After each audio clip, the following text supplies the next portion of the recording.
Hello there, friends and followers, and welcome to this live stream. This is Q8Pilot, and today we are flying the PMDG DC6. I think a lot of you guys have been wanting me to live stream this aircraft, so today we are currently at Innsbruck in Austria, and we are going to be flying to Florence in Italy. As you can see, the weather is absolutely terrible here at Innsbruck, and I have no clue how we are going to take off in this terrible weather conditions, considering the mountainous terrain in around Innsbruck. Nonetheless, it should be an interesting flight. I will show you around the aircraft, and we are going to be using the artificial flight engineer to assist us throughout the phases of this flight. We're going to do a few things ourselves, of course. I want to welcome all of you guys to the stream. Rand, hello, my friend, and welcome. We've got Andy, Ryan, Danny, Stan. Hello, Stan. Welcome, everyone, to the stream. Omari, hello there, my friend. And also, we've got with us Morris. Hello, Morris. Good evening to you, my friend. So, I have a few tricks up my sleeve to assist us with the takeoff, but if things get too difficult, then we might consult. We might change the weather. But this is the actual weather conditions currently at Innsbruck, so I didn't want to spoil that. And yeah, we're going to fly. I did change the time so that it's not nighttime and make it even more difficult.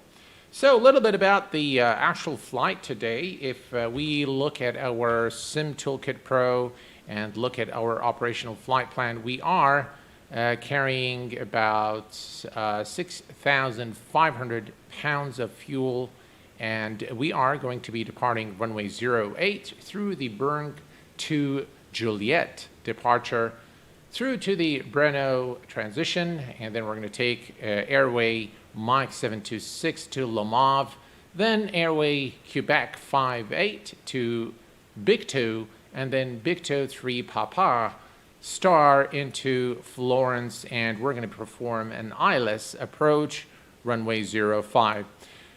Hopefully, throughout the flight, I will show you around the PMDG DC6, and I want to focus on the usage of the Autopilot system and the approach. Now, of course, this is not an autopilot, so this is a gyro pilot. So it is a little bit different. It's a very old, but it was the first introduction to the autopilot system. But considering the age of this aircraft, and it was built in the 1950s, and having a sophisticated system such as the gyro pilot with the capability of following a course and performing the approach both on the ILS and localizer and glide slope is quite remarkable for an aircraft from that era. So let's get things started today. Explain Freak, hello there, my friend. Can you make a tutorial on how to set the best setting for FS 2020? I do have a settings guide for Microsoft Flight Simulator available on the channel. All right, so this is the cockpit of the PMDG DC6, and as you can see, the aircraft has actually received several updates over the past couple of weeks. Since release, there has been a couple of large updates to the aircraft addressing some of the issues, performance, but this aircraft cockpit looks phenomenal. All the dials and the switches are actually working, and I've received some comments after my first impressions video that the radio equipment here do not work. And the reason why is that when the aircraft was first introduced I believe this radio system was installed in 1952, and later on it became a NOP. So actually in the real aircraft, years after that, it became a NOP, and it was replaced by the radio devices that you see here. And for this reason, these, although they are modeled here, because they do exist in the real aircraft, but they are no longer used. Also, one of the things that you will appreciate is the fact that it's got all the circuit breakers. They actually work in the aircraft. So we've got all the circuit breakers right there in the back, and they are all operational.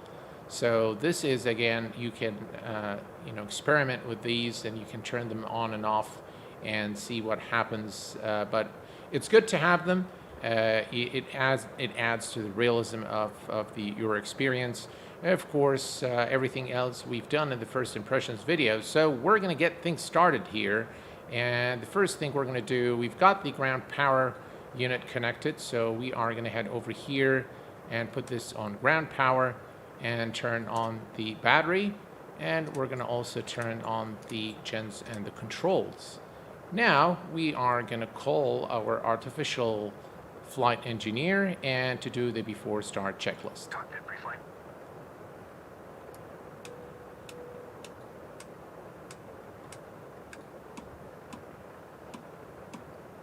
Completed. Teacher Dylan, hello there, my friend. Welcome. JV, hello. Good evening, my friend. Auto in position. Fuel and fluids. Checked. Now you guys tell me, what do you guys think? Should we change the weather or should we keep it this way? Now here's what I'm going to do for this flight. I am going to be using the GTN 750 device to help us through the takeoff and see, this is the flight plan. There you go. It's loading up now, and we can see that the weather conditions are pretty bad at the moment here at Innsbruck. So we are going to use the Garmin device to help us with the departure and navigating through. We are probably going to change things around as we fly, but here's a quick look at our flight plan. So this is the flight plan. So departing here, maybe we'll fly direct to Brno after departure. And we are, of course, going to be cruising at 15,000 feet for this flight.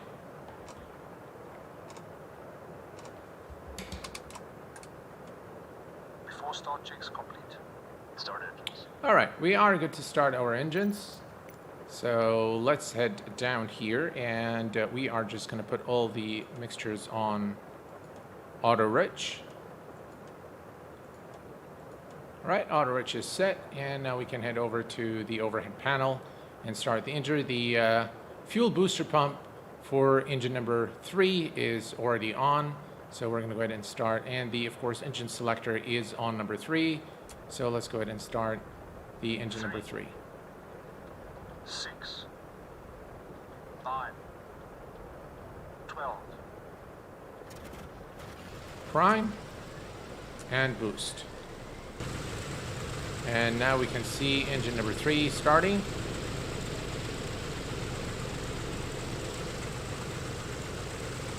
It's going to be a really interesting departure out of Innsbruck. Right, we're going to wait for a good start on engine number 3. Perfect. Now we can start engine number 1. And the main fuel booster for pump 1 is on. And now we can start engine number 1. 3, 6, 9, 12. Prime and boost. All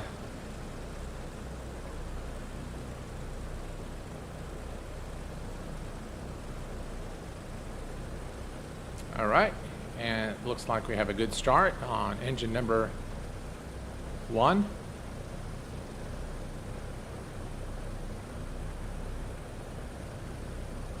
I love PMDG. Just look at all these, the vibration here. And you can see that the engines that we've started, the vibration is greater, and there is still some vibration here affected by the other engines, but it's not as, as violent, I guess, as this one here. All right, engine number 2, engine mode selector to number 2, and let's start engine number 2. 6,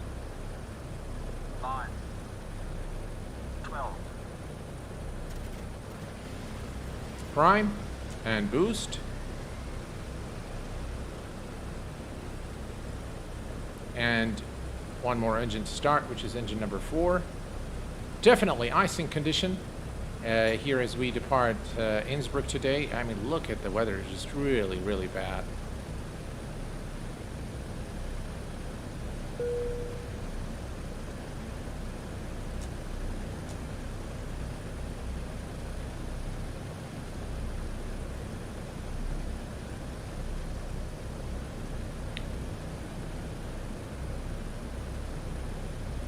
Shireen Vasa, thank you very much for becoming a member of the Q8Pilot channel. Really appreciate your support.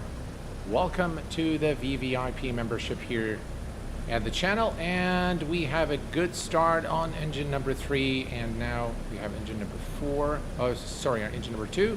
And now engine number 4 is selected.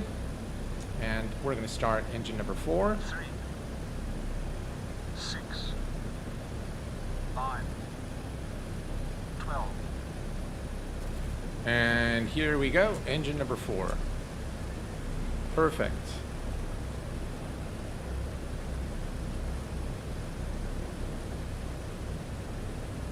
I think we can use some cockpit lights. How about we do red? How cool is that? Pretty cool, huh? All right. All right, so we have a good start on all 4 engines, and we are now going to perform the after start checklist. We're going to go to our artificial flight engineer. Select and boost pumps. Off and off. Battery switch. Plane battery. Marco, welcome to the VVIP membership, my friend. Thank you very much for your support. Appreciate it very much. Armed. Ground power. Removed. After start checks complete. All right, after start checklist is complete. We are ready to go, ladies and gentlemen. So here's what we're going to do. We are going to bring the pushback truck here, and we are going to release the parking brake, start push, and we are going to go reverse. And of course we are going to runway 08, and runway 08 is over there. If we can get to it in this really terrible weather.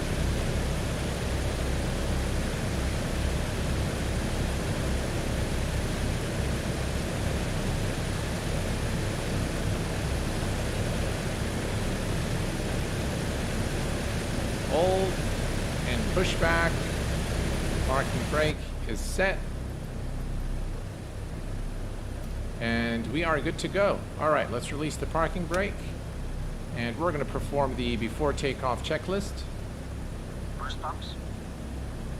All right, let's see if we can do this, folks. Boost pumps on low. Fuel selector and crossfeed. Main tanks and crossfeed off. Autopilot and carb heat. Off and cold. It's good that we can see the taxi lights.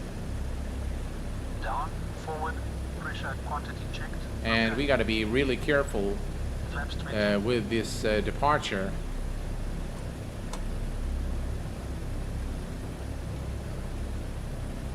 I can barely see. Flaps set 20. What do you guys think? Should we change the weather a little bit, make it so we can see Innsbruck as we depart, or should we keep live weather?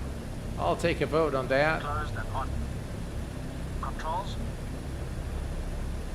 Yeah, it looks like we're not going to break out of the clouds at 15,000 for sure. On. Mixture and calculus. No, so you guys want me to fly in this weather? Okay, all right. On. Landing lights.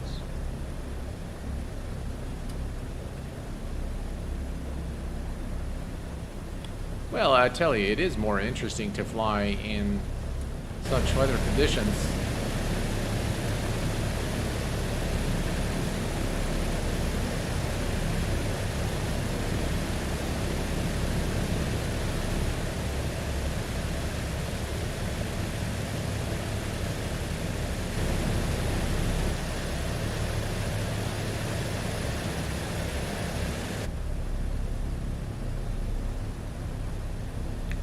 All right, we're good to go. So the before takeoff checklist is complete.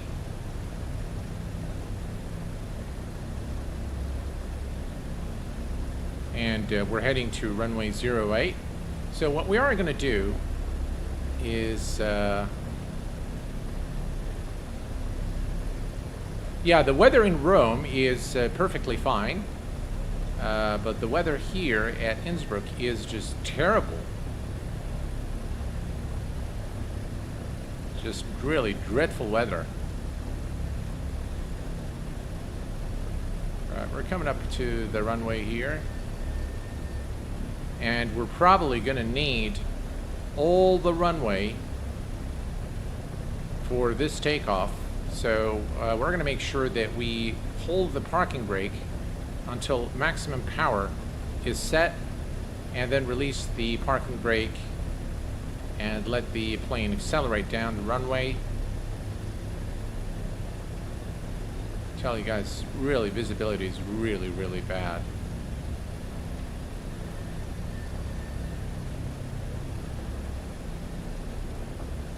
We're going to go towards the very end of runway 08 and then make the turn back for our departure.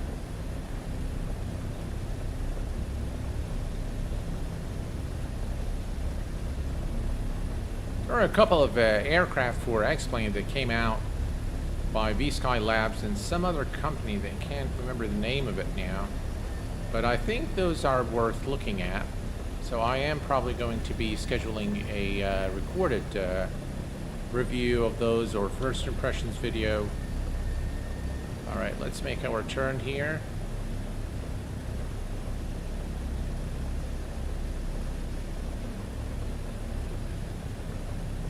All right, let's set the parking brake. That's runway 08 and takeoff. 30 inches stabilize. 30 inches stabilize. Let's bring up our flight plan here. And let's go to the map. 30 inches stabilized. Cal flaps. Cal flaps. Cal flaps set. Full power, please. Going full power. All right, let's wait for full power.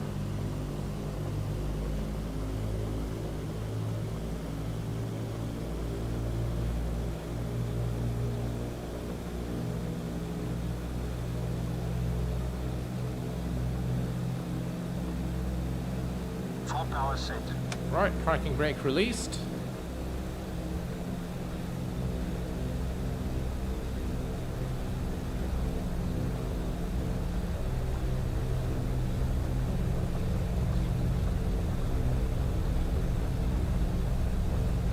What happened to our flight plan there? Oh boy. I tell you, the weather is pushing me all over the place. All right, here we go. Rotate. Positive rate, gear up. Gear selected up.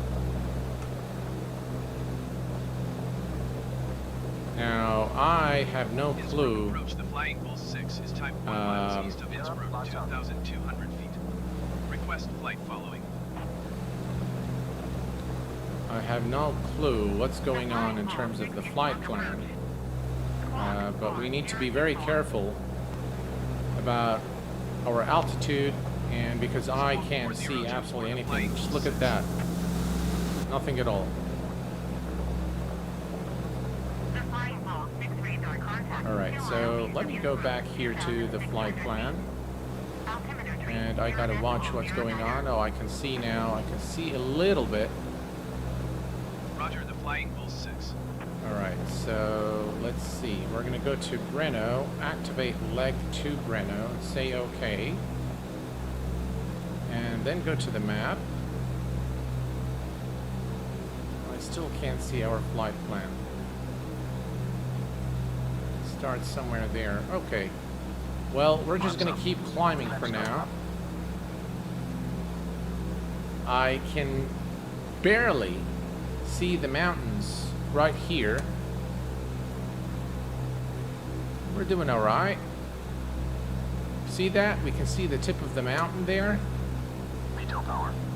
Setting meter power 48 inches, 2600 RPM.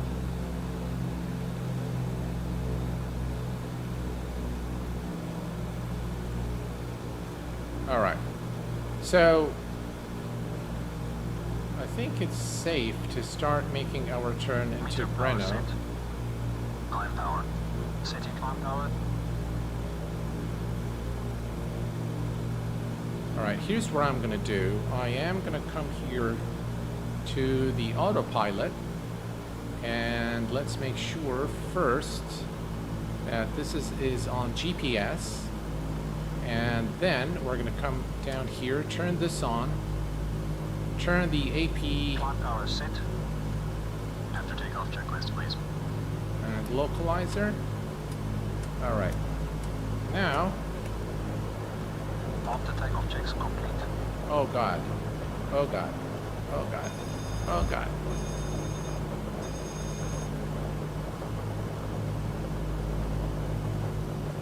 I have absolutely no idea what was going on there. We disconnected the autopilot, and we are now, I have no clue what's going on. I just completely lost control of the aircraft.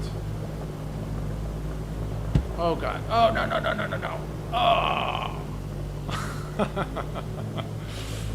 Oh boy. All right. I'll tell you what, folks. We're going to repeat this, and we are going to change the weather because this weather is completely non-flyable. You see this? Let's head back to the main menu. We'll start the aircraft on runway 08. Unfortunately, this was, yeah, it was definitely a stall, and unfortunately, yeah, unfortunately, we crashed. So here's what we're going to do. We are going to load the flight plan once more, and we're going to go to flight plans, and we're going to load the flight plan. And this time, I'm just going to leave it on the runway. Actually, you know what? No, we're not going to put it on the runway. We're going to put it on the ramp. But I'll just zoom to details. All right, let's see here. Let's put it on ramp 8. Okay, and everything here looks good. All right, fly. All right, so multiple things happened during that takeoff. First of all, the weather conditions. I wasn't able to see anything whatsoever. So I had a complete, there's a term for it. I'm trying to something. So I lost completely of the position of the aircraft relative to the ground. I was unable to determine whether we're stalling or we're climbing or we're descending, and that was, of course, yeah. We can set the real weather once we are. Innsbruck Tower, the flying 6 ready to copy IFR clearance to Perton. All right, so let me just go ahead and change the weather here. We're gonna go to broken clouds. How's that? And we can put live the time we can be live. That's fine. And let's see here. We don't want to go through.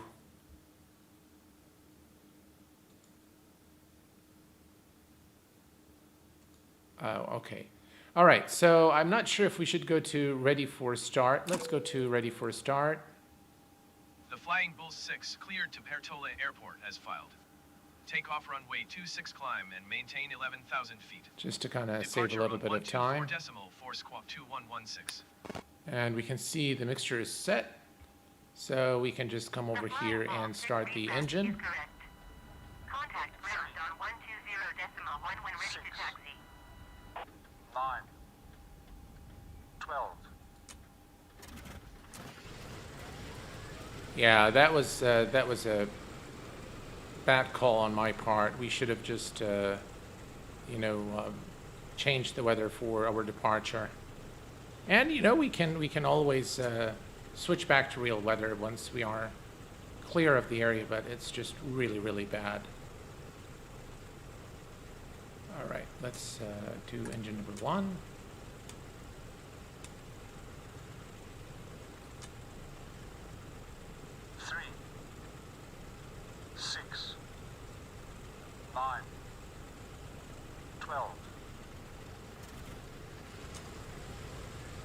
There we go.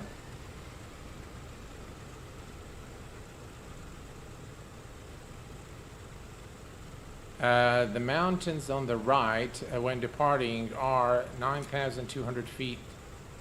Yes, that's correct.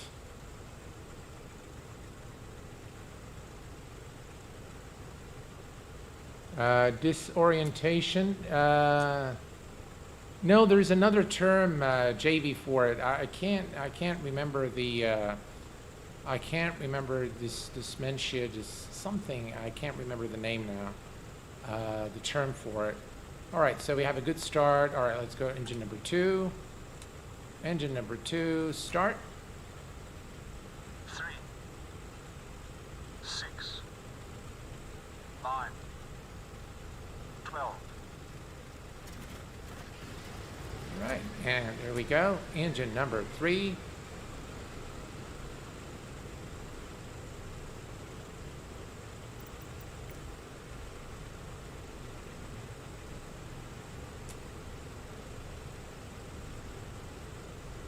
Even the Garmin device is happier now. Alrighty. And engine number 4.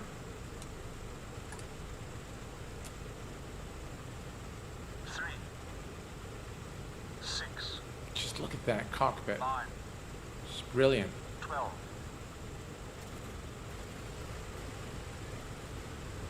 Prime and boost. Lovely.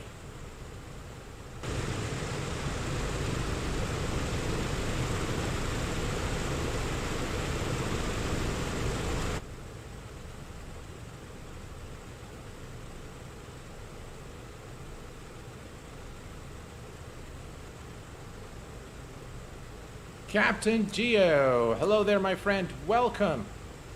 Glad to have you with us. All right, so we have a good start on all 4 engines, and let's go ahead and perform the after start checklist. Start selected boost pumps.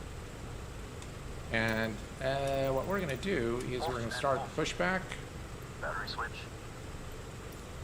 Plane entry. Generators and inverters.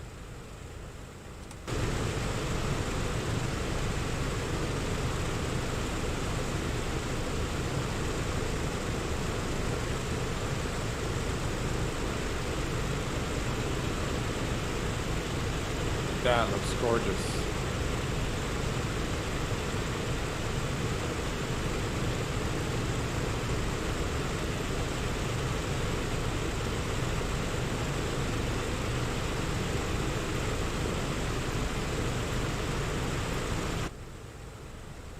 All right, we're done with the pushback, and it looks like we are ready to taxi, so we're going to release the parking brake and head over to runway 08.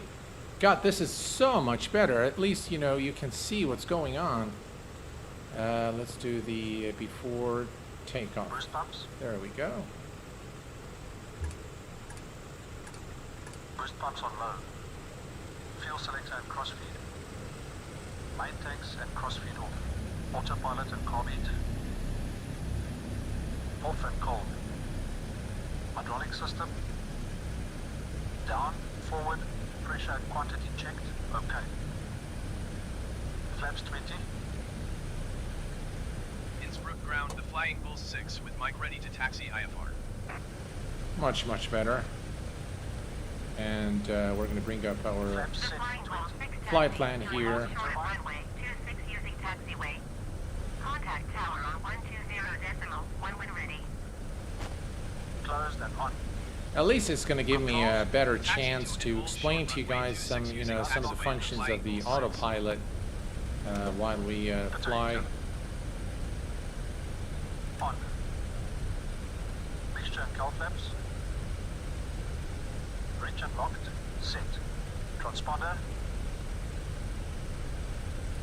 On. Landing lights.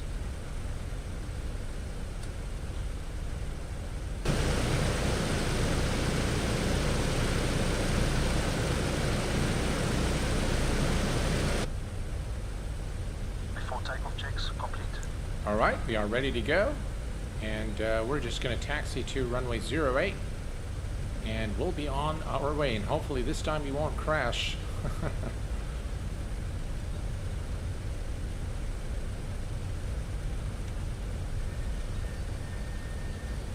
We're going to do the same thing. We're going to go to the end of runway 08. And we're going to hold the brakes until we reach maximum power. And then release the brakes.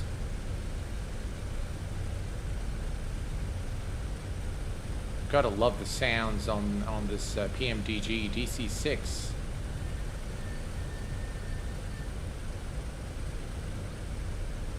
By the way, a lot of you guys have been asking me about the performance of the PMDG, and I must say that it is heavy on frames. So yes, definitely it requires a beast of a machine if you're running very high settings.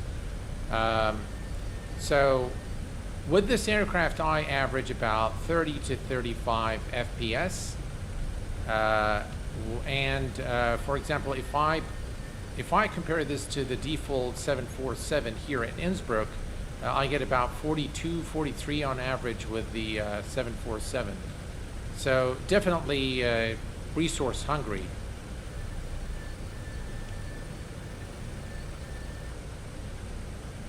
All right, here we go.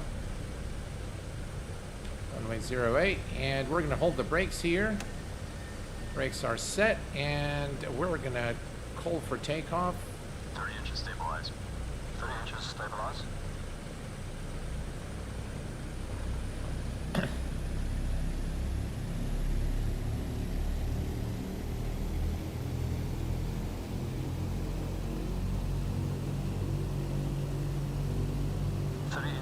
Stabilized. Cal flaps. Cal flaps. Cal flaps set. Full power, please. Going full power. Right, and we're going to allow full power before we release the parking brake.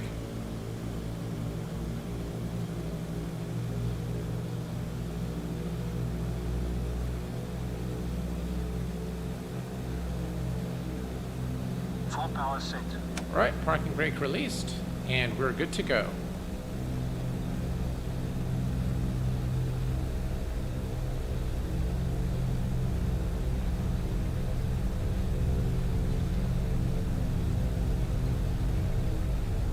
We're going to rotate at about 115 knots.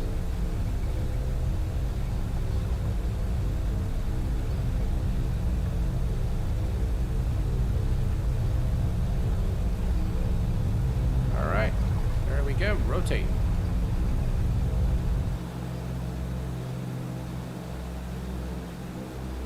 Buzzer rate, gear up. Gear selected up.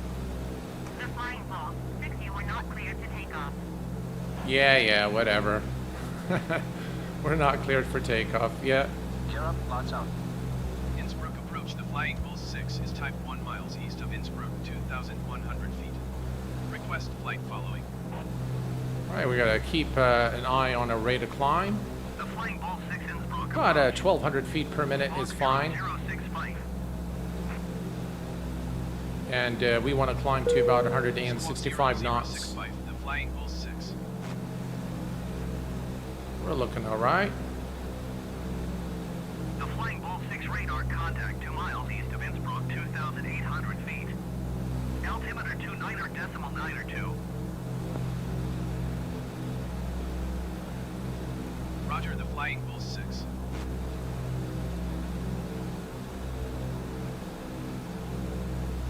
All right, let's reduce our rate of descent to gain some speed.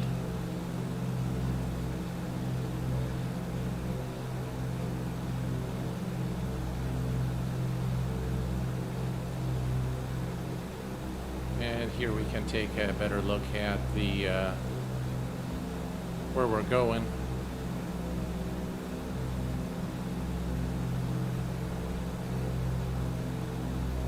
All right, that's much better.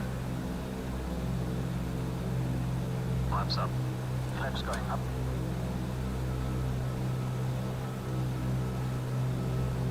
Tell you, it's a handful hand flying this aircraft, but I tell you, it's a lot of fun too. And it makes a whole lot of difference when you can see what's going on and you see the area that you're flying into. 2600 RPM.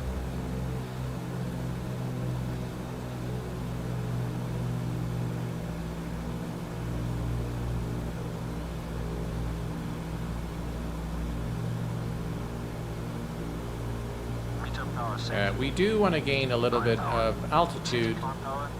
before we switch to, you know, before we go to the next leg.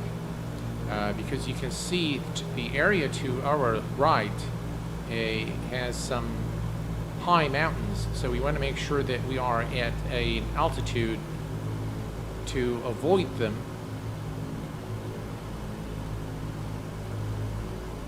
Climb power set.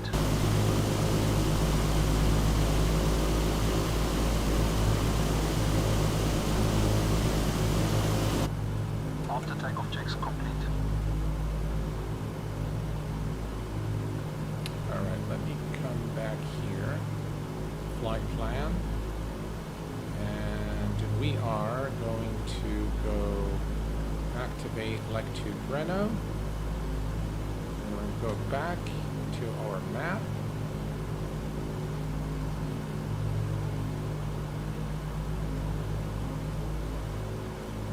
All right, here comes the turn. Now we're going to begin to turn momentarily here.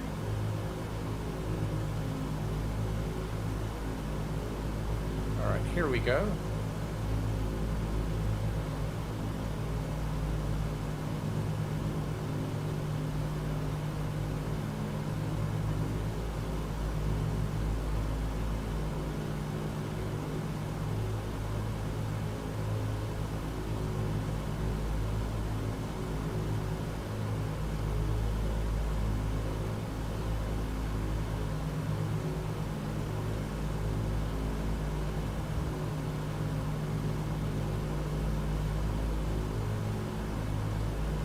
That's a really wide bank angle. All right, let's continue our turn. I can see the mountains there. Hopefully nothing in the way. I can't see through this cloud, but hopefully we're fine.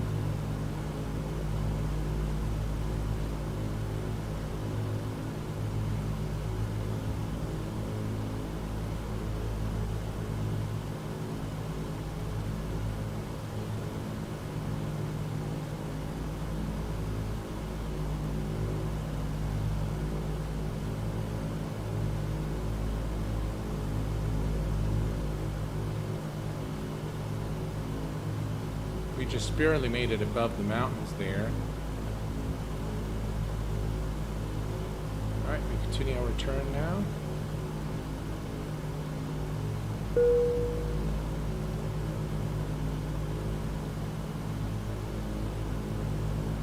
Perfect.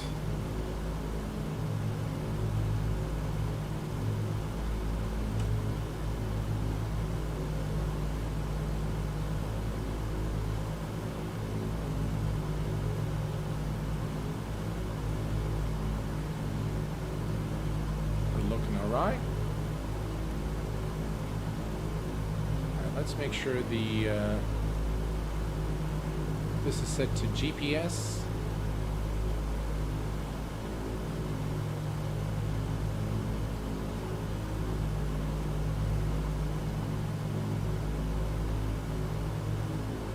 And by the way, we are still hand flying the plane, so I'm sorry for being silent, but yeah, I just need to focus on just getting this aircraft out of this mountainous area.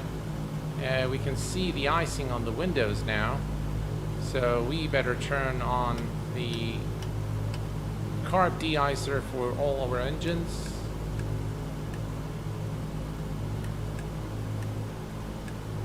There we go.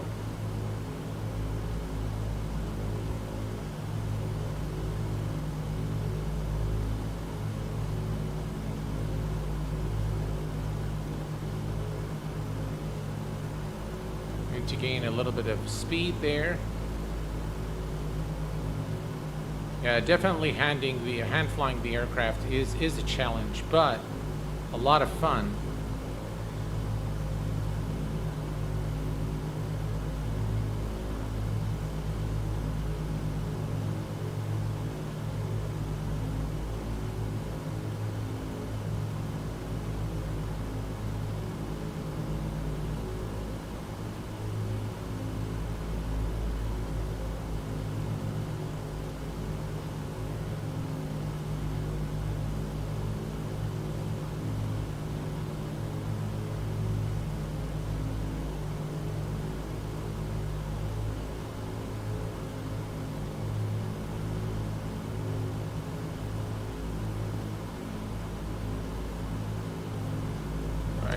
go. Excellent. All right. So here's what we're going to do now. We are going to come and engage the Autopilot. To do this, the first thing we're going to do is enable the gyro pilot on, and then push the mechanical connector there and put this onto a localizer mode. Now the aircraft should do its thing, as you can see here. It's doing what it's supposed to do. There we go. Perfect. And now we can, what we can do is we can adjust the AP climb glide wheel, so we still want to climb to 15,000. So we are at, so we're going to climb at about 1,000 feet per minute. That's about 1,200. That's good.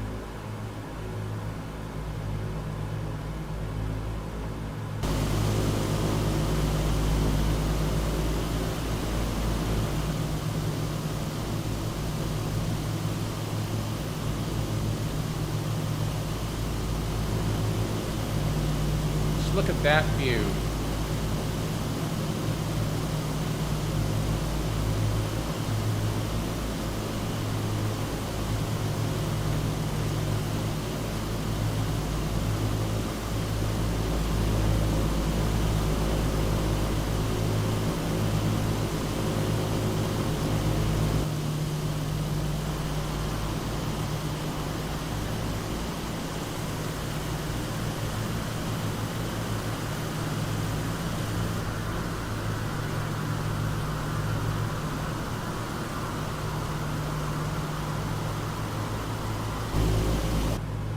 What do you guys think?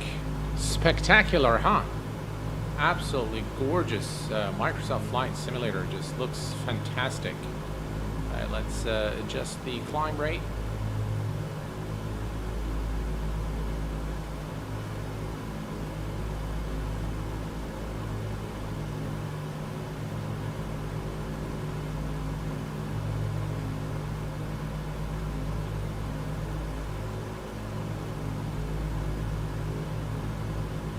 And we want to go to 15,000.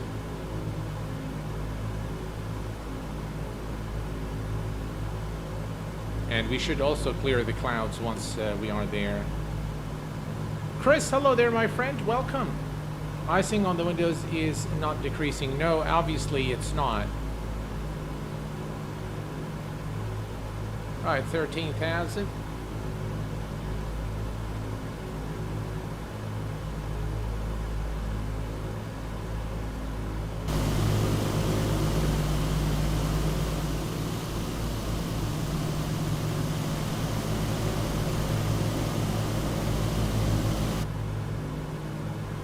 I love the cloud smoothing that happens in Microsoft Flight Simulator. Just so realistic as you fly through the clouds. By the way, we can turn this off, but you know, just leave it. We'll see what happens. All right, we're climbing now to 14,000 for 15,000, which is our final cruise altitude.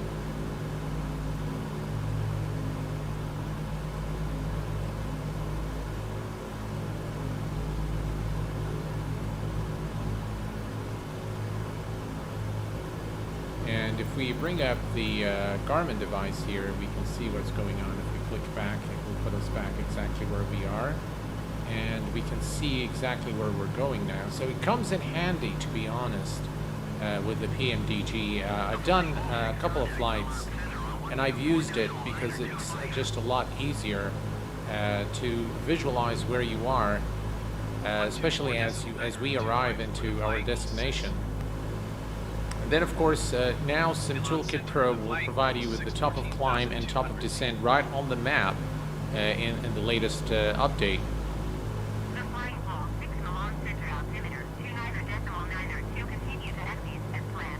All right, we're approaching 15,000 feet, which is our final cruise altitude today.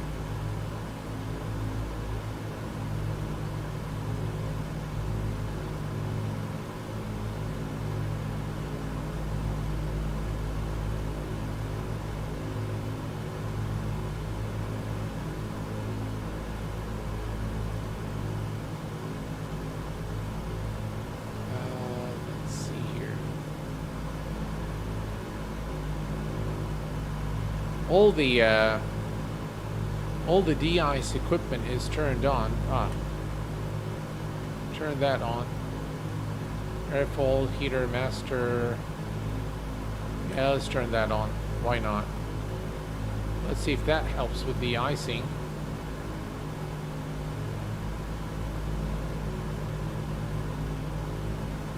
Yeah, it looks like the ice is gone. It's going away now. Ooh. We need to, all right, let's stop here.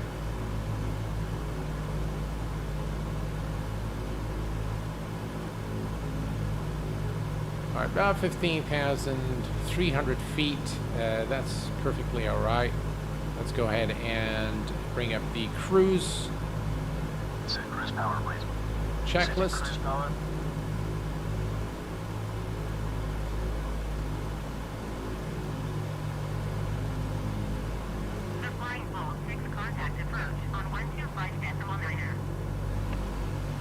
All right, folks, so from this point forward, we can really enjoy the flight, and hopefully nothing drastic happens during our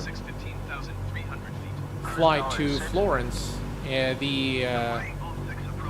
We can go to, I'm going to wait until we are in Italy before I change the weather to real weather, because the weather in Austria right now is still pretty bad. So yeah, maybe at top of descent we can switch to real weather.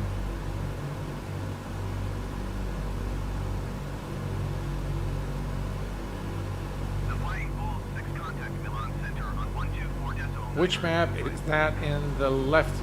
Yeah, that's the GTN 750 add-on. You can find it at pms50.com. And they've got different versions. There's a subscription version and there's a free version. If you want to have it with other aircraft, like I have it here, then you need to subscribe for the paid version. All right. So one thing I want to do right now is, all right, we're going to go to Florence and we're going to grab the ILS frequency for Florence, which is 110.3.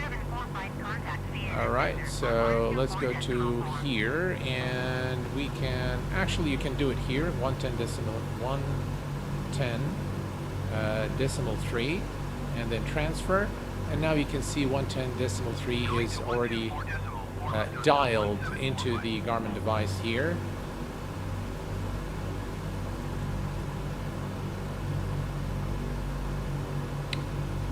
We can see that there's no more ice on the windshield.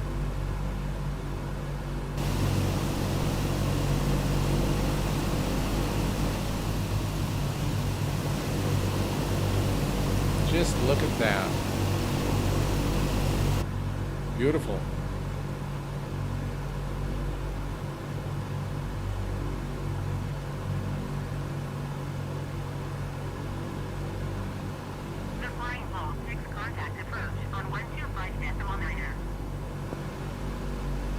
So just a quick description of the Autopilot or the GyroPilot. First thing you need to do is you need to make sure that you're on GPS here, and then the first thing you do is you turn on the GyroPilot on, then you turn the mechanical, this guy here, the Autopilot mechanical lever to the on position. And once you do that, you can either put this on the GyroPilot position and manipulate the aircraft's heading by turning this knob.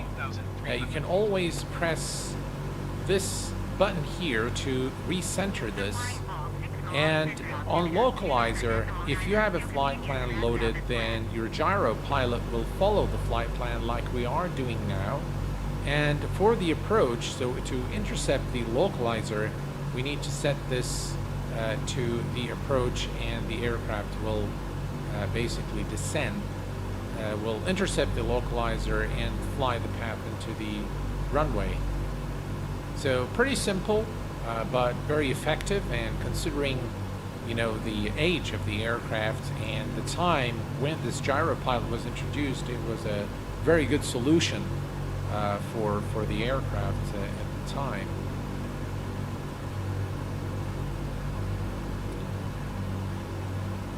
Right, if we take a look here at our flight plan, we go here and let's see here. We are now flying at 15,000 feet, and our top of descent will begin right here. So at Lomov to Goksen is when we are going to be descending. One thing we need to do is, if we go to the procedure here, you'll see that we don't have the approach yet. So we do have the departure, we do have the arrival, which is the Bicket 3 Papa, but then we need to select the approach, which is ILS 5Y, and load the approach. And now if we go to the flight plan, you will see that we have the approach right there into runway 05. And the same thing you'll see if we go to the map. So if I go to the map here and zoom in, you see this here. So we're going to come here to RQ412, make this turn, and head back over to Florence Airport and land. Okay, click back. It'll take us back to where we are. All is looking good.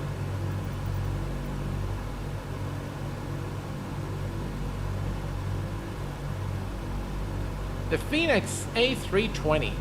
Now, I've read a lot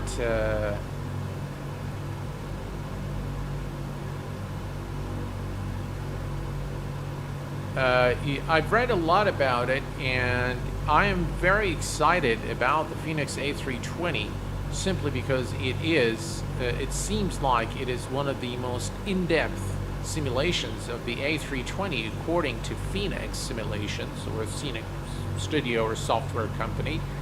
And according to their claim, this is going to be a study level aircraft, and it's going to be the most in-depth and accurately simulated Airbus A320 for any flight sim platform, period.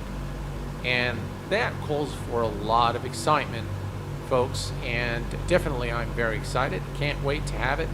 And it looks like even the knobs will actually wear and tear, and their position will change with time and usage, just like the real aircraft. And even the lighting angles are done in accordance with the real Airbus A320. So the attention to detail, according to their claim, is just simply second to none. So there's nothing that comes close to the Phoenix A320, according to the claim of the developer. But of course, seeing is believing, and I remain very excited about it, and can't really wait to have, put my hands on it.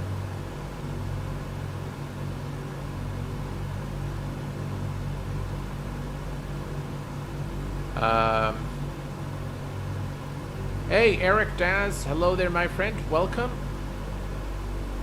In theory, the FMGS is already far superior to FS Labs.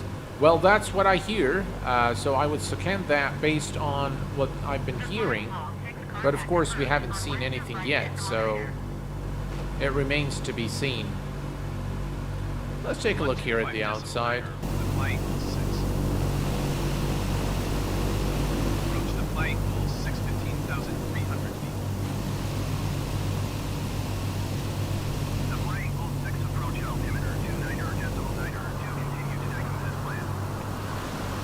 How about that view?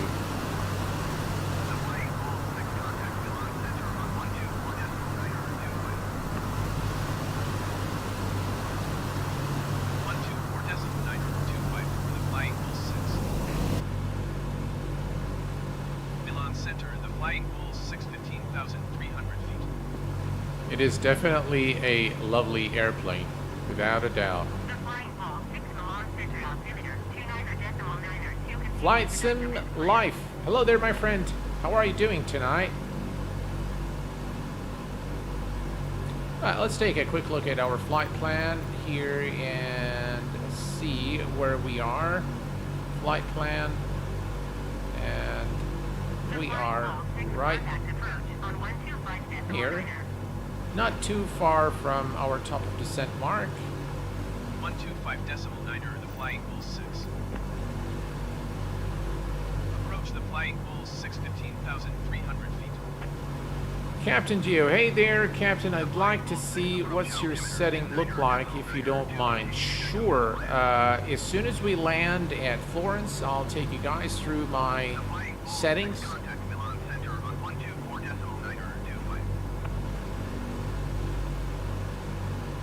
124.9er, 25, the Flying Bull 6. Milan Center, the Flying Bull 6, 15,300 feet. I know I've delayed this flight quite a bit for a lot of different reasons. I wasn't feeling well last week and got really busy with work, so I had to even reschedule the stream to tonight as opposed to last night. So originally the stream was scheduled for Friday night. But then I got busy with the family, so I decided to postpone the stream until today.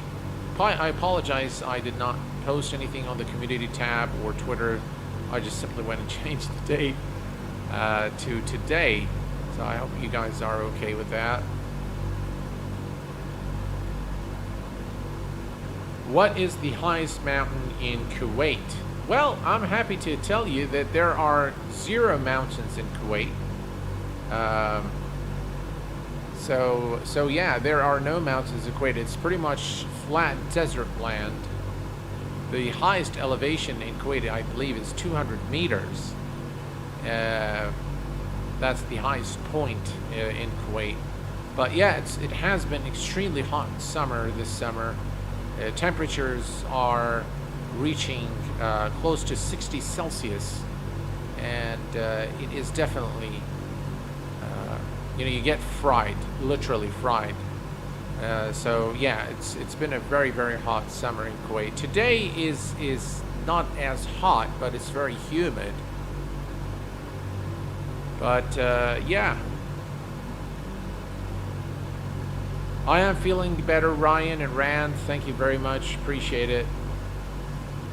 It's 140 meters. Yeah, there you have it. You know better, Danny.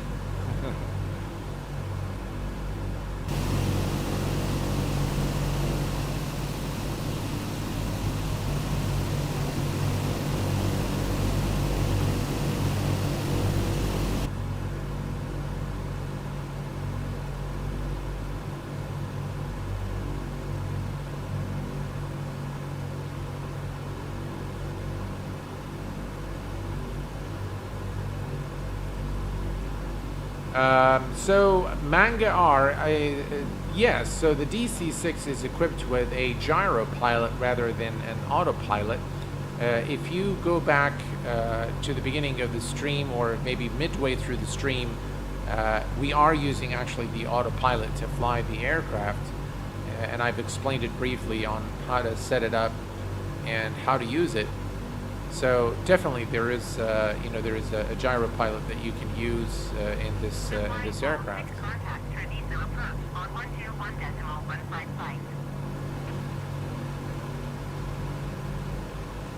121.155 for the Flying Bull 6. Treviso approach the Flying Bull 6, 15,300 feet. Yeah, Ryan. Yeah, exactly. Yeah, you would definitely melt in that weather. It is just really extremely hot.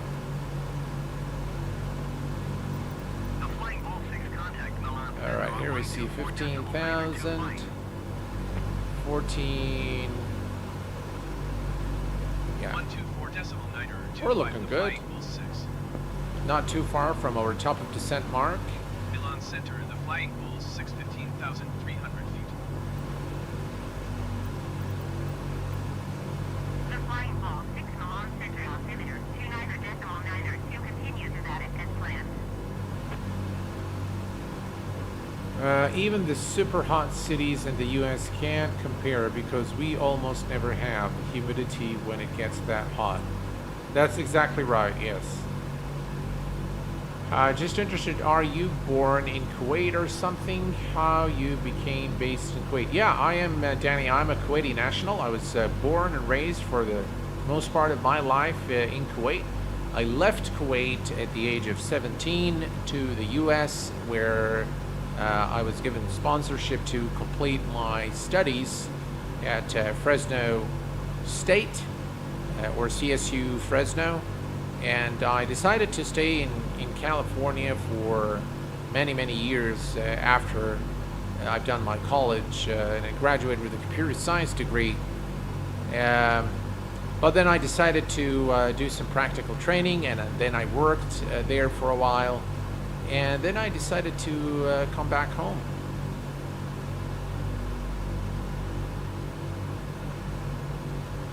Just back in Scotland after working for 2 months out in Qatar. Oh, okay. So I feel your pain with the heat and humidity, yeah. I tell you, in Qatar, it is probably more humid than it is hot. And I tell you, I'd rather be in hot weather rather than humid weather, because with the humidity we have in this region is just unbearable. You can barely breathe in the humid air. Similar to Qatar, Bahrain, and the United Arab Emirates are pretty much the same in terms of the humidity. The heat probably compares here, Kuwait, to the northern part of Iraq in the city of Basra. You know, they experience hot weather like we do. But according to the last reports I heard, this year Kuwait recorded the highest temperature on Earth. So yeah, it is very hot in Kuwait for sure.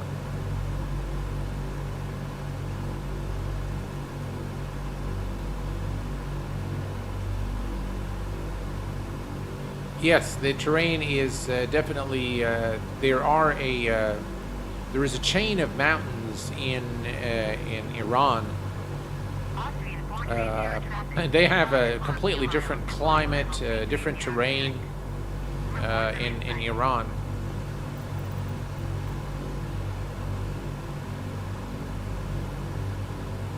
Right, we're getting close to our top of descent. Let's take a look at the external view.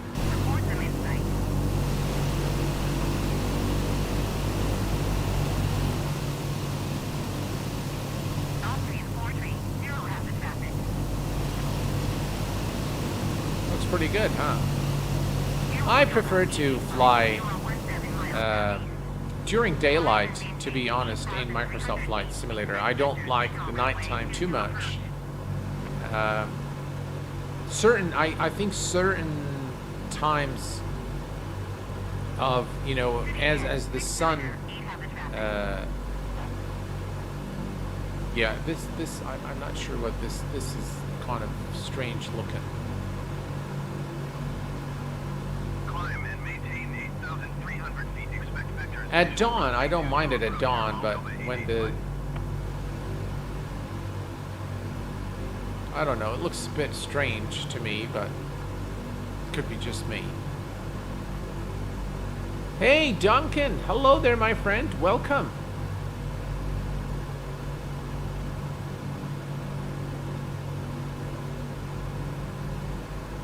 Yes, sir. Kuwait is a whole country. Kuwait City is the capital of Kuwait, and we are a very small country. But yeah, I think Microsoft Flight Simulator is doing some strange things now. And hopefully it won't crash, because I can see that it's extremely slow.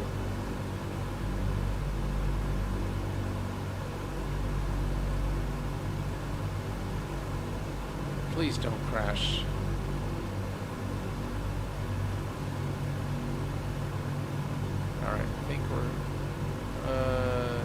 Not yet. Still doing some strange things.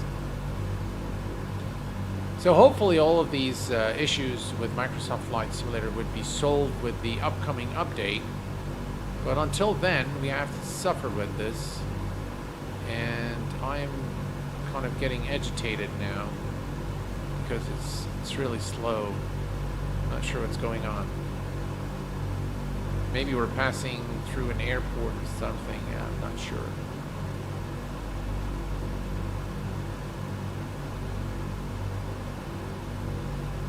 Hopefully whatever it's doing, it would subside.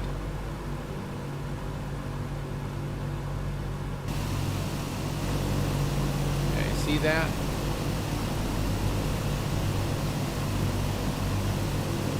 Oh God.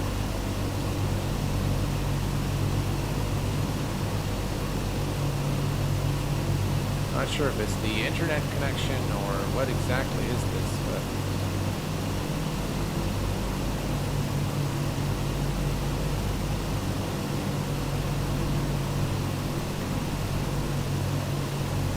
oh boy.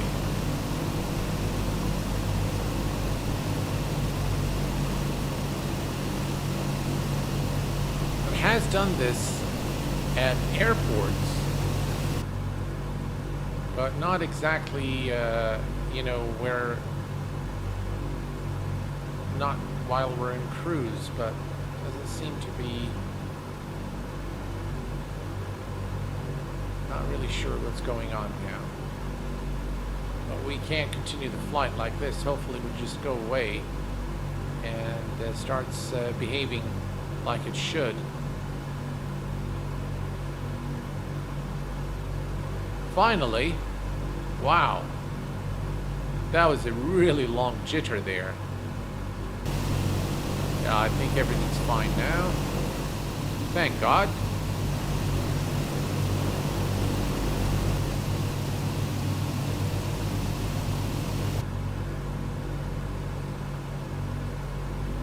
Right, I think it's getting dark in here, so let's bring up some lights.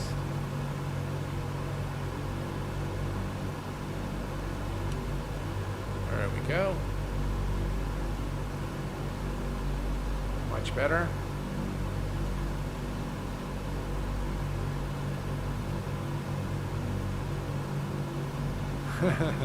Yeah, Rand, I agree there. In terms of the issues that you'll face with Microsoft Flight Simulator is definitely plenty, especially when it comes to performance and really having a smooth flight. By the way, I get it more when I'm live streaming. I don't get as much trouble when I'm just casually flying it. But when I'm streaming, definitely there's a lot of issues. Lower the quality of the clouds to save some FPS. Actually, on the 3090 graphics card, the clouds have zero effect on FPS at the ultra settings. Zero. So no matter how much clouds you have, your FPS would remain exactly the same.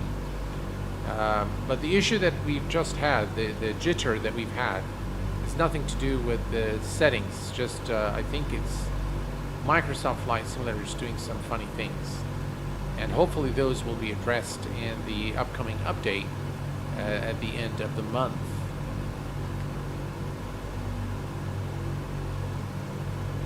Germany, the best.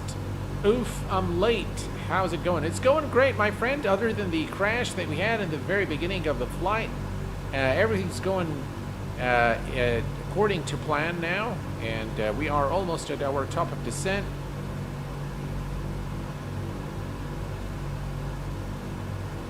Yeah, Duncan, definitely the machine that I have runs X-Plane, P3D pretty smooth, including Microsoft Flight Simulator as well.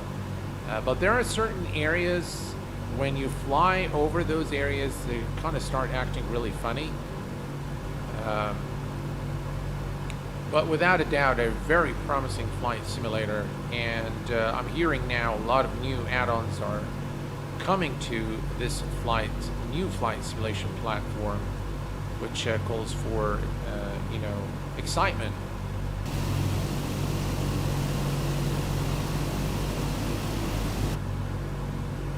All right, here's a quick glance at our flight plan, and we are going to begin the descent into Florence in approximately 30 nautical miles.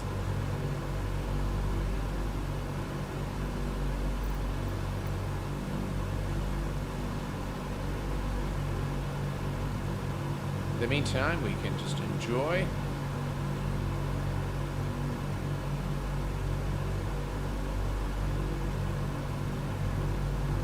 Twin prop, if only happens when you're streaming. Perhaps it's a bandwidth issue, i.e. loading. Yes, that definitely could be the reason why it happens. Especially when I know that my kids are probably watching YouTube and Netflix at the same time. So that definitely may be a download issue or something like that.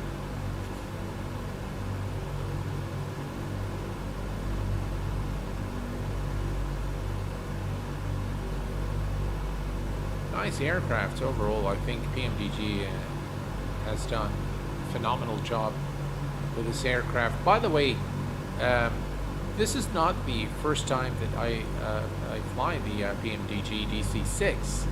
So it was first introduced for X-Plane, and let me tell you, it was a big news at the time when PMDG released their very first aircraft for X-Plane, which was the DC6, and I think the flight sim community was extremely thrilled with the release of this aircraft, and we all thought that we're soon going to see, you know, the 737 and the 747, the 777 making their way into X-Plane.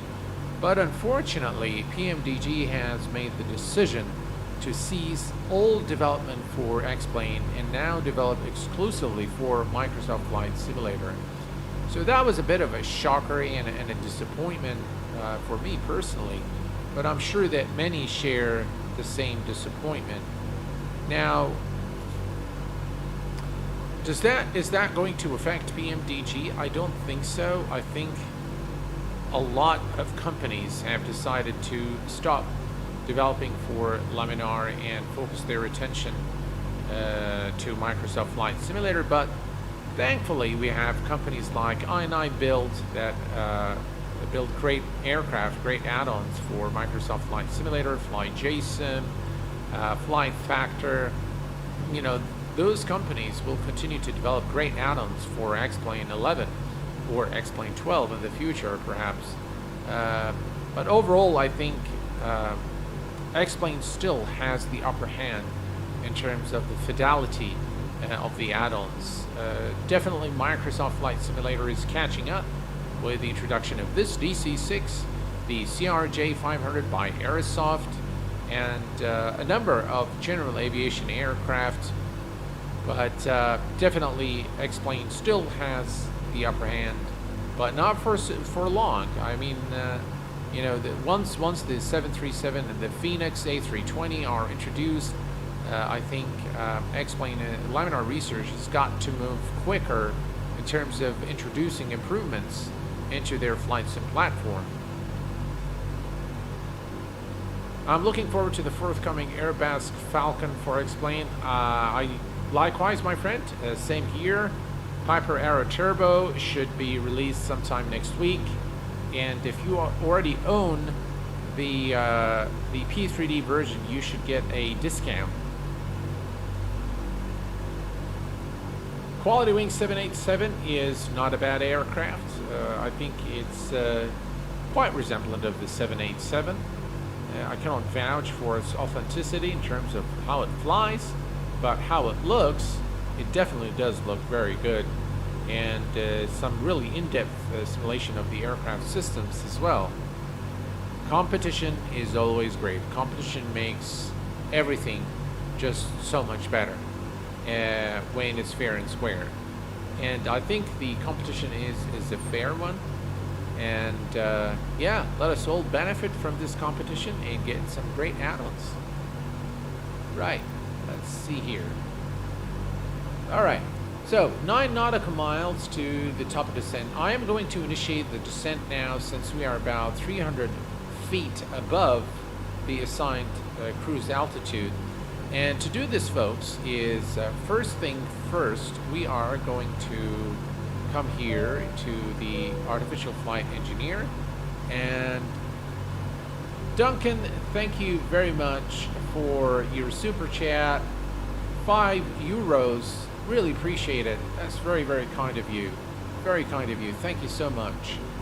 All right. So we are going to begin with the descent checklist. All right.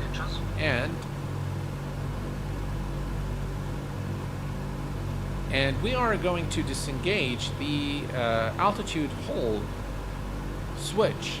26 inches set. Descent checklist, please. Altimeters and flight instruments cross-checked. Seatbelt signs on. On. Engine lowers low. Low. Descent checks are complete. All right, let's initiate the descent, and we are going to now use the climb glide wheel again to descent. And as you can see now, the rate of descent is about 500. We're going to go to about 800 feet per minute for now. I think that's about right. And you can see now we have begun the descent.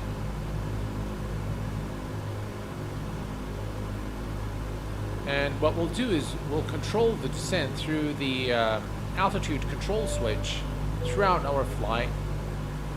Captain McGee, thank you very much for your kind support. $9.99 through Super Chat. Thank you very much. Really appreciate it. Thank you so very much for your support, guys. That's very kind of you. Thank you so much.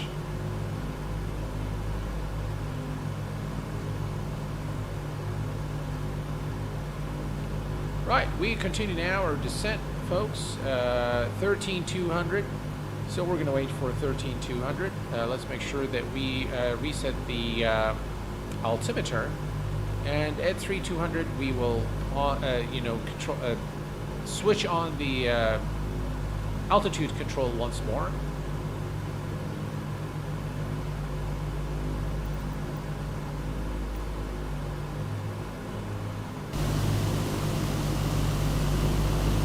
Just look at that. What a beautiful view.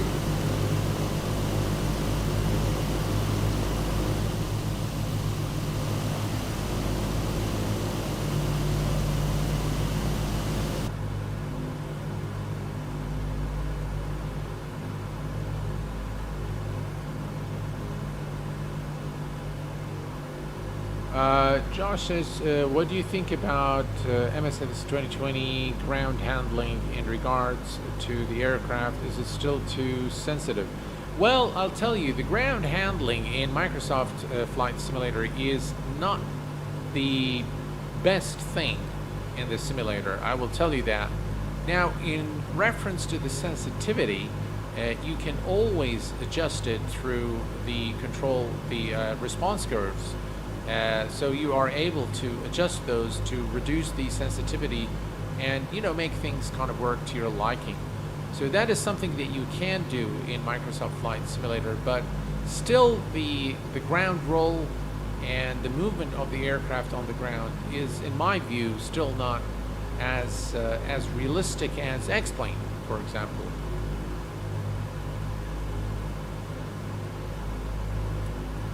Alright, I think we are going to 13,200 and we're going to hold.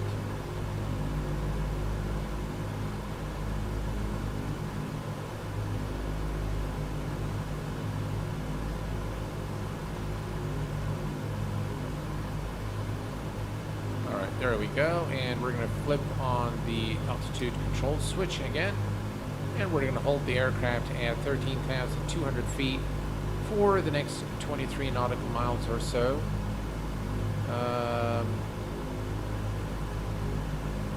On second thought,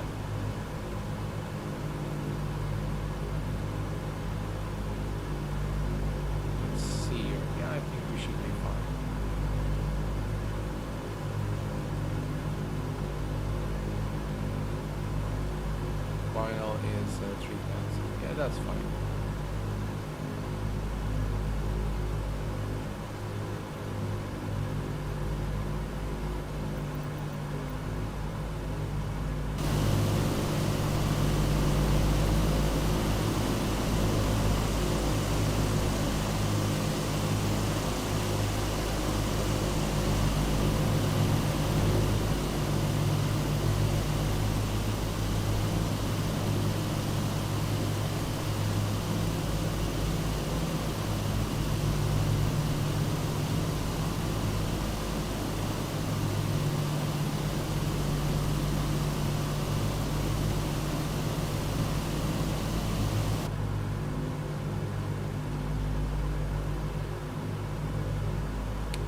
Right, halfway through, I think we should initiate the descent again. As you can see here, we don't have much. We need to clear. Well, maybe we should be fine. I know there are a few mountains ahead of us. So if we go to the map here, you can see this area is a mountainous area here. So we need to be very careful with our altitude. Once we clear Big Toe, then we are fine all the way to Florence. There is a little bit of elevation there, but this area definitely we need to be very careful. We can always descend at higher rates if needed, but for the time being, we're gonna continue to cruise at 13,200 feet.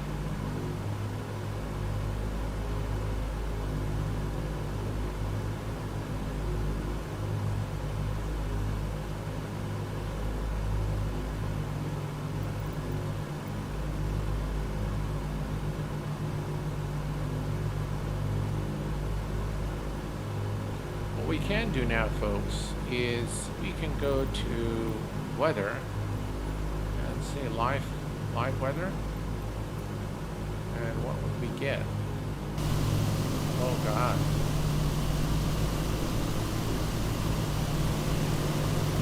Just look at the beacon light here.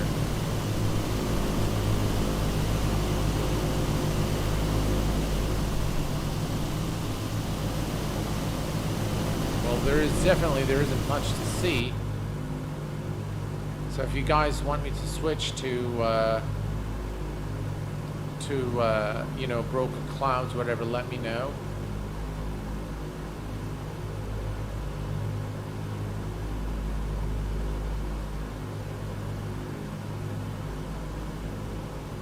Aren't we flying into Rome? So we are flying into Lima, India, Romeo, Quebec, which is, let me see here. Now you got me guys to wonder.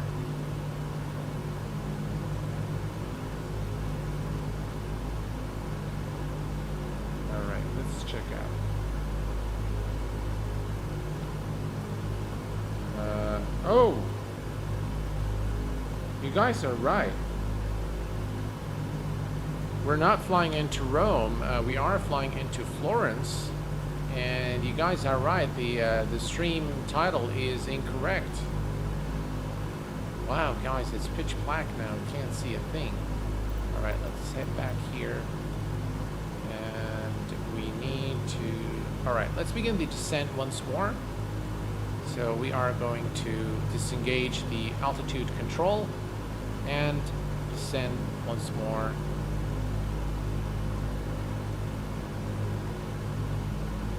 And of course, we're going to descend to 11,850.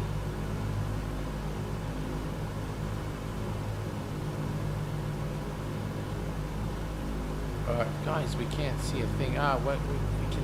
We are going through the clouds, it looks like, and we can see the ground there, but it's pretty much pitch black. Just look at that. Hopefully things would subside as we approach our destination. By the way, I want to show you something. If we go to the flight plan, And if we go to the airport, let's see here, weather. Doesn't read anything here.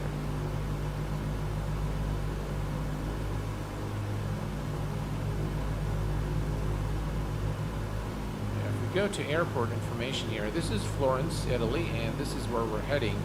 Now if we go to the data, it would give us the altimeter setting, the wind, visibility, temperature, clouds, sky is clear at our destination, so we're looking good there.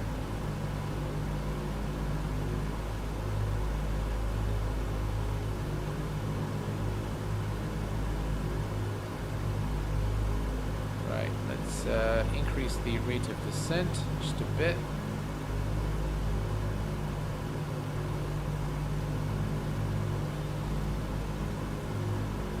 There we go.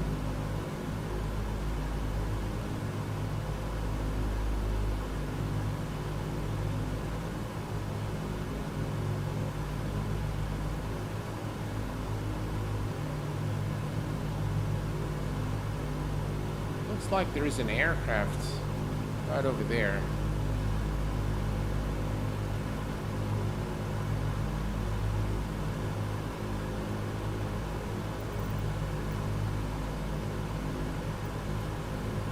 Let's change the. I just want to see what's going on out there. The flying ball 6 contact Bologna approach on 133.775.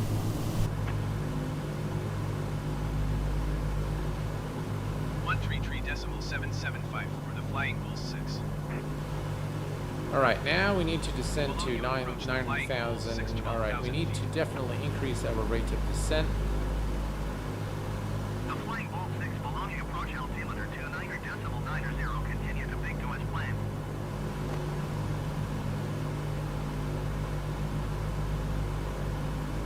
That's way too much.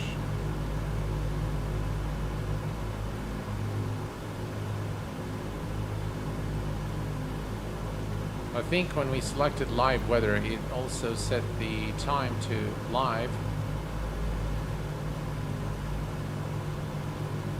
Alright, so 8 nautical miles, we need to be at 9,950. We're almost there now.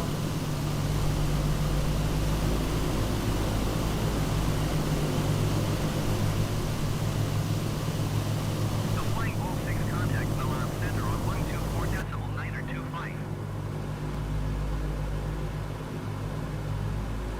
Going to 124.925, the Flying Bull 6. Milan Center, the Flying Bull 6. Man, I tell you guys, this looks spectacular.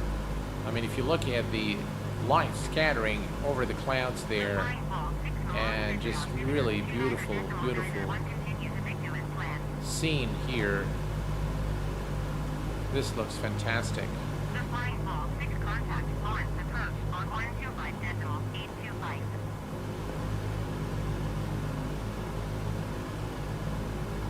125.825 for the Flying Bull 6. Alrighty, can you see anything?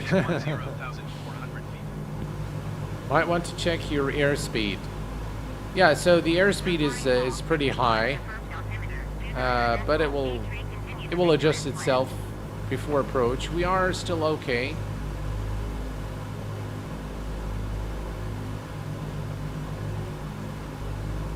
Right, 750. We are descending to 9,000. We're looking all right. Right, let's take a look here at the map. All right, so this is the airport right there, if I'm not mistaken. And what we're gonna do is we're gonna make this turn, go here and make this circle and come back and land. So we are almost there now.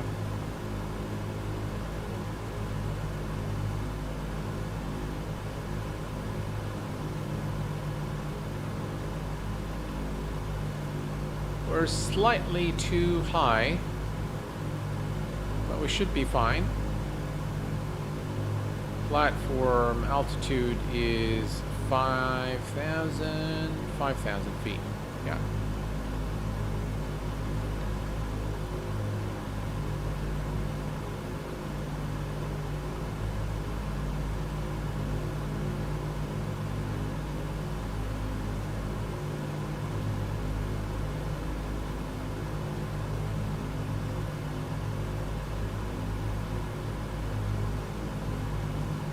We're still looking all right.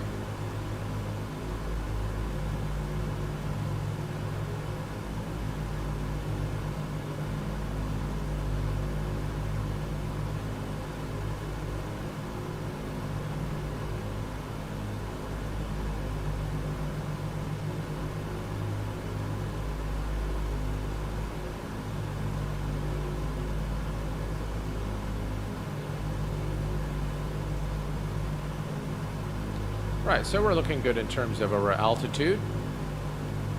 What a scene. Just looks fantastic. Look at that. Wow. This is real weather now, guys, at Florence, Italy. And this, ladies and gentlemen, looks very realistic and totally immersive.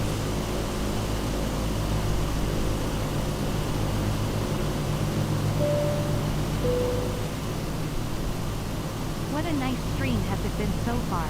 When we land, we also have to backtrack all the way back to the runway threshold. Thank you very much, Danny. Appreciate your support, my friend. Thank you for your donation of $3. That's very kind of you. Thank you very much. Really appreciate it.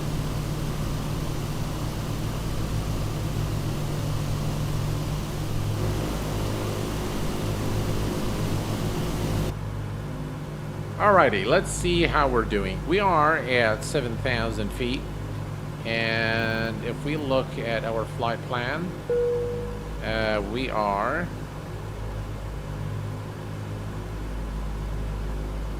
flight plan,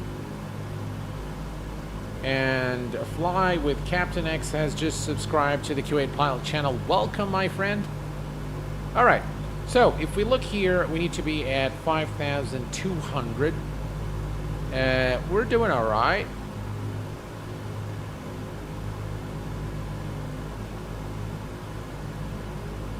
In terms of our altitude, I'm going to hold it at 5,000.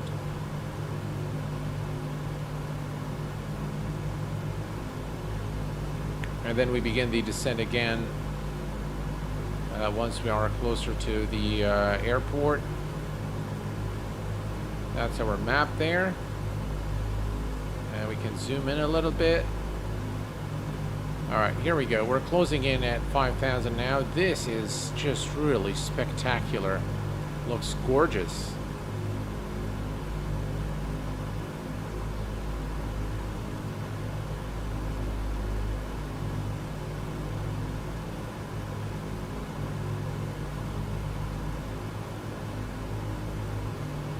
Right, we're coming up to 5,000.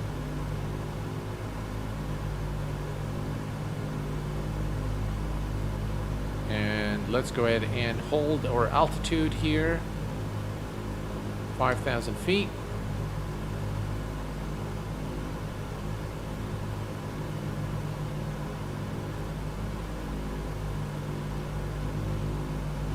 Perfect. All right. So now what we're going to do is we are going to the artificial flight engineer once more, and we're going to call in for the in-range checklist. Turbine. Normal. Fuel booster pumps.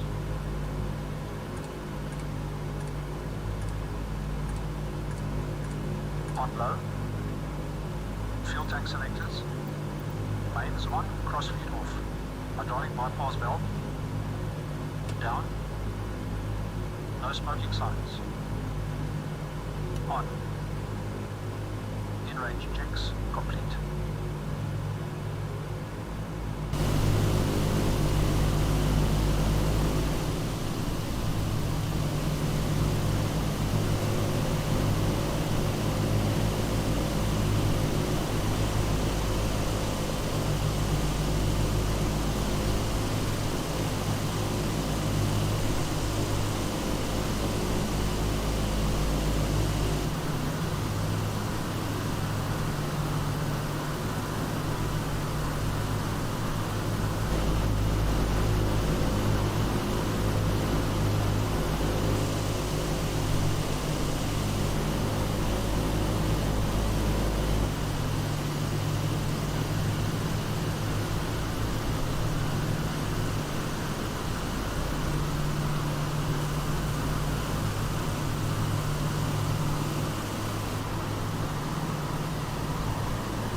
Wow, those external views were just outstanding. Right, so now as soon as we begin the turn, we will call in for the before landing checklist, and we're going to start reducing power and extend flaps, lower the landing gear, and we also need to switch a couple of things. So we need to switch this to CDI or VLOC, beg your pardon, and we need to also engage the localizer mode, the approach mode here for the gyro pilot, and then we should intercept the localizer and land the aircraft. But I tell you guys, I've really enjoyed flying the aircraft so far. A fun aircraft to fly, quite a challenge to hand fly it, but extreme fun. It's one aircraft that I highly recommend if you have Microsoft Flight Simulator. Really a joy to fly. There's a lot to learn, by the way. There are a lot of tutorials out there, a lot of very detailed documentation as well. If you're interested in learning more about the DC6, both from a historical point of view and from the aircraft operations perspective as well. The flying ball, 6 contact ground center on 131.1. All right, let's take a look at the flight plan here. Rome Center, the flying bull's 65,000 feet. All right, still at 5. The Flying Bull 6 Road Center altimeter 29.86 continuous plan. There comes the turn.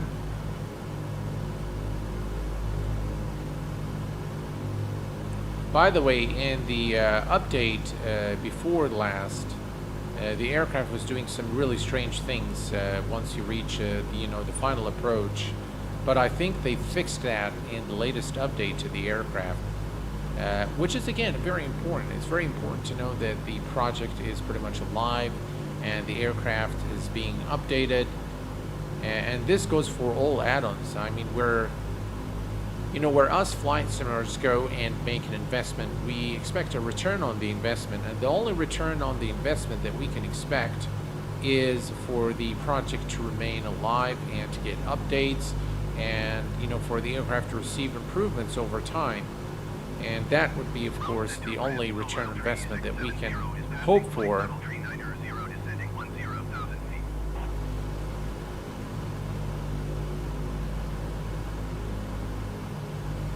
Should be only 4 knots of wind at Florence Airport right now, according to the METAR.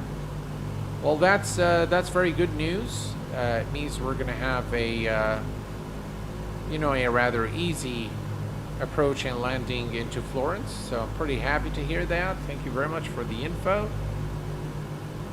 Do you plan to stream at the area of the Arabian Peninsula? Would be great. Yeah, I mean, sure, I would definitely do a flight there. I am planning to do a flight of the INI builds A310 in that region, and I'm specifically going to be flying some government officials from the state of Kuwait, from Dubai to Bahrain. That's the flight that I plan for this as soon as the embargo is lifted and we are able to stream the INI builds. As far as Microsoft Flight Simulator, again, I have no problems doing flight in that region. Only it's just mainly desert land, and there isn't really much interesting scenery in that area, and there aren't really good airports except for Kuwait International, which has been built by a good friend of mine, and it's just really fantastic airport. The way he's built it with the city of Kuwait just looks outstanding. All right, that's our turn. We are looking good. About 180 knots.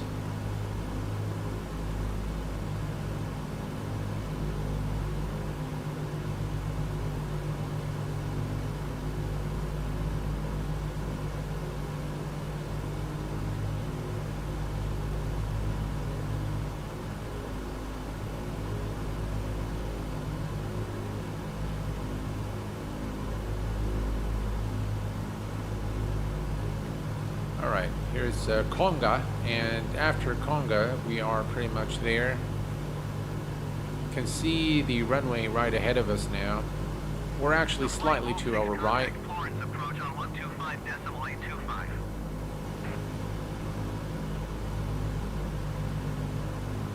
125.825, the Flying Bull 6. Florence approach the Flying Bull 6, 5,000 feet. All right. Let's go to tower.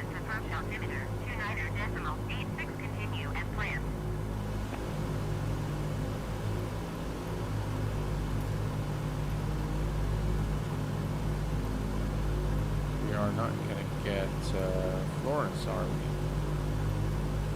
There we go. Oh, come on.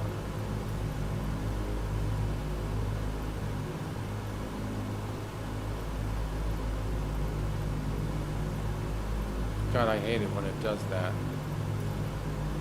Forget it. Alright, we'll just forget it. Alright, so the airport is right ahead of us now. You can see the runway there. So now, if we go back to our flight plan, and you see that at the next waypoint, we need to be at 3,000 feet. So I'm going to disable the altitude hold, and we're going to descent now to 3,000.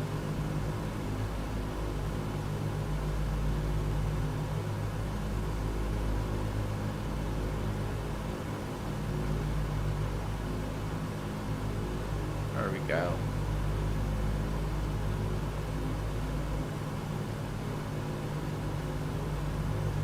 We're not too far now from the airport.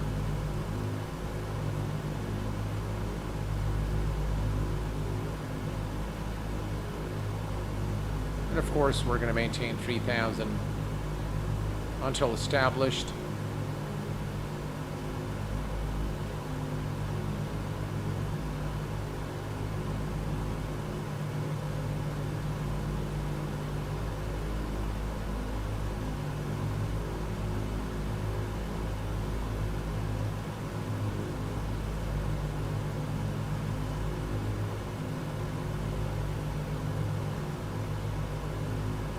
Good.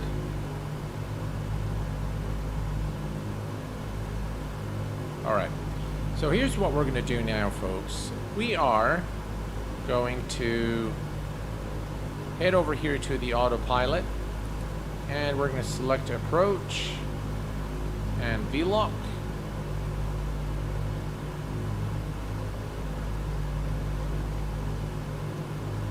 And that should align us with the runway.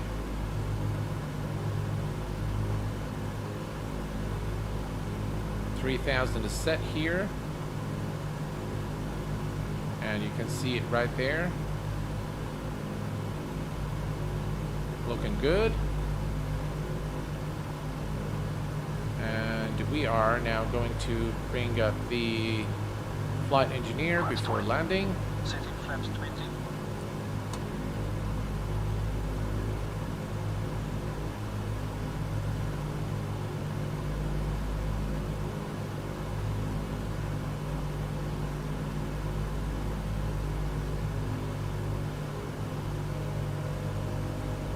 We're going to begin reducing our speed now.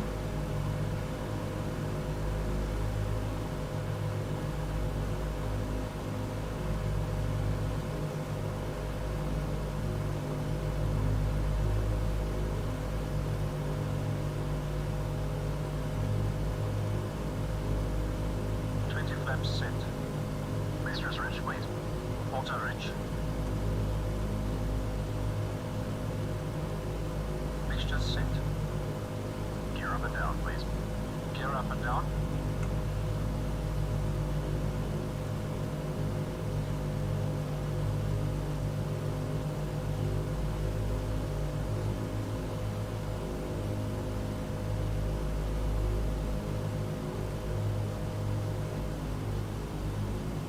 All right, there we go. Gear down and locked. 3 greens. Props. 2400 RPM.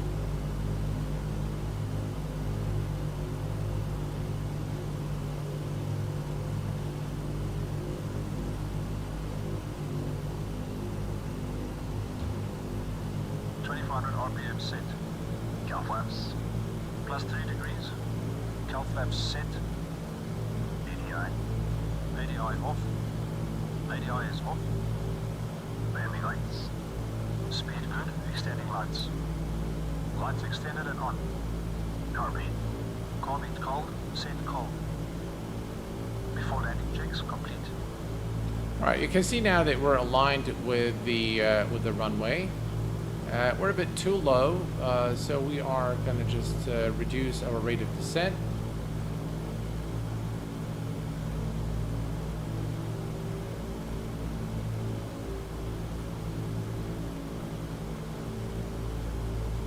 All right, and at this point, folks, I'm going to disengage the autopilot, and we're going to hand fly the aircraft.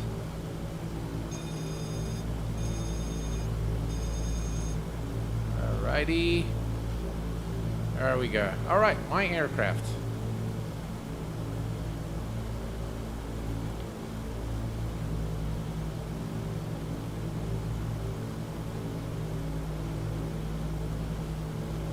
And we're just going to watch the localizer and blind slope needles and make small adjustments with the DC6 in order to stay on course.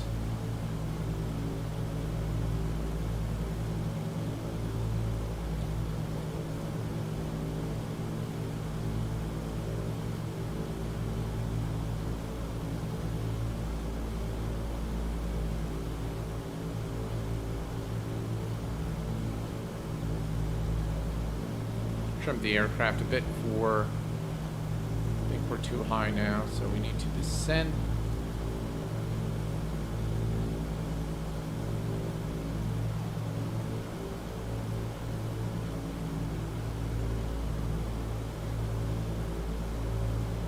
We're going to maintain about 110 on the final approach to the runway, and hopefully we'll butter it.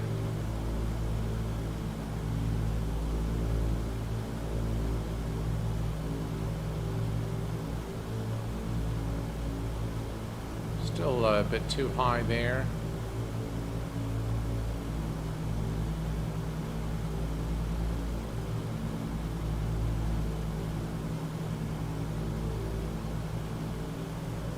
We're doing all right.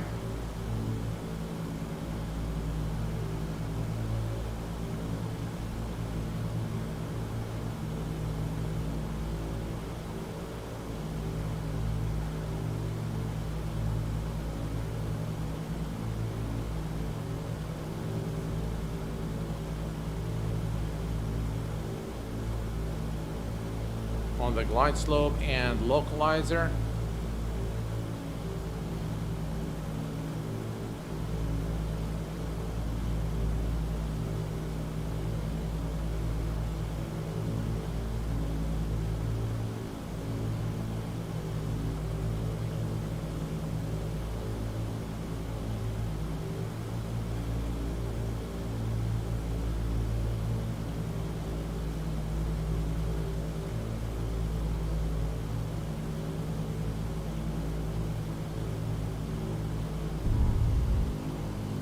Touchdown.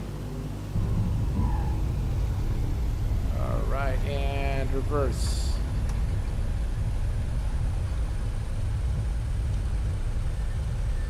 Welcome to Florence.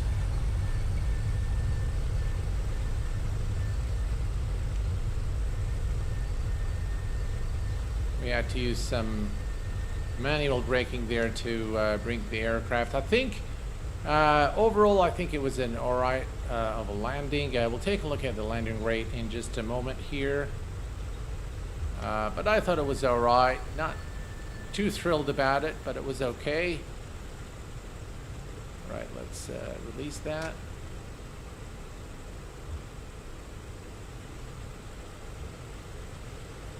And we can call now the after landing checklist.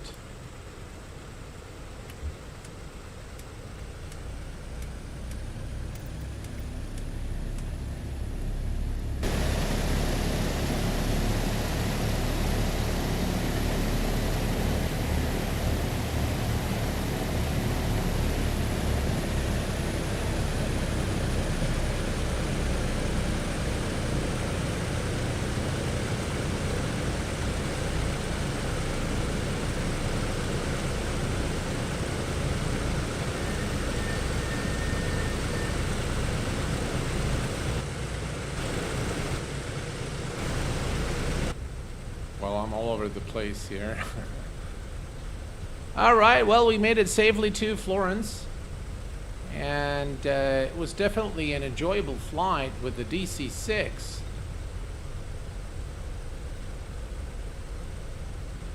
I'm not sure where the terminal is. Is the terminal over there? Yeah, I think it's right over there.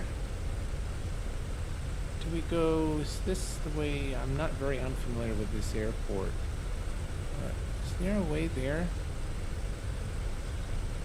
God, I'm not sure. Is it?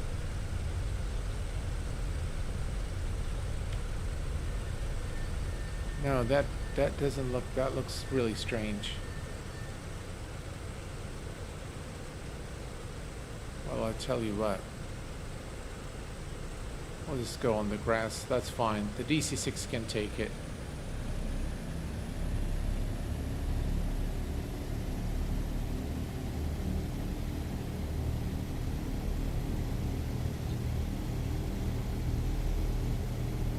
Not even sure where the terminal is, but it looks like somewhere over there.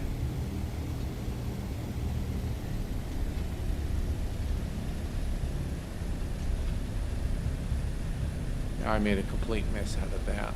That's all right.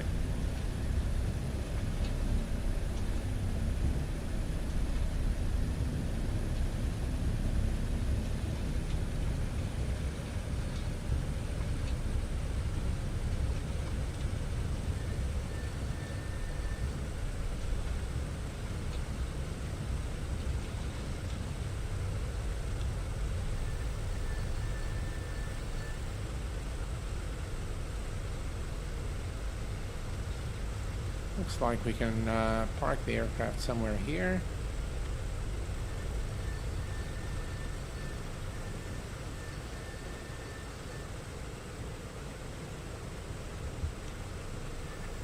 Alrighty. The windsock is gone, yeah. Alright, so what we can do now is go to parking. Parking brake is set. Cut entrance.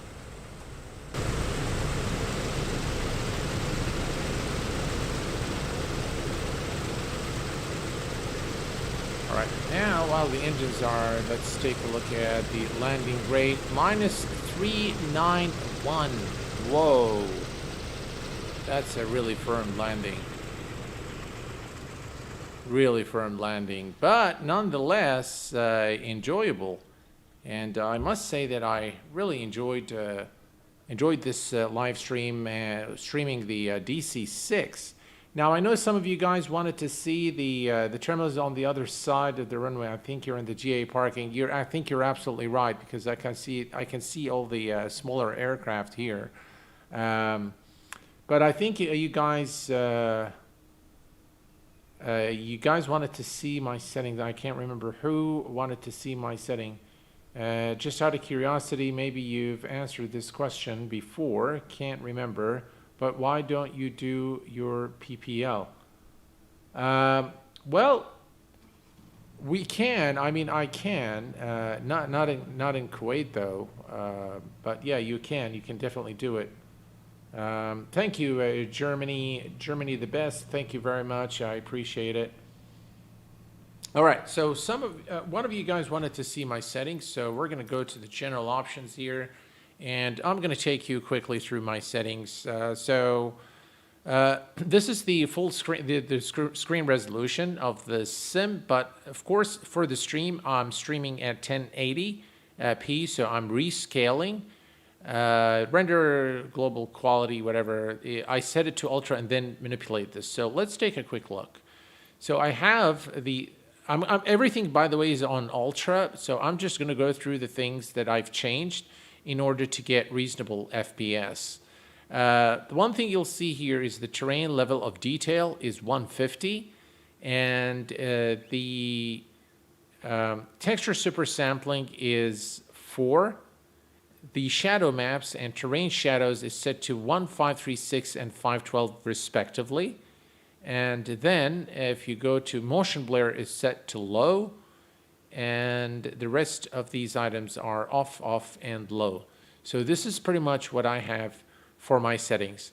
Now, some of you guys may be able to benefit from lowering this rendering resolution to 90 or 80.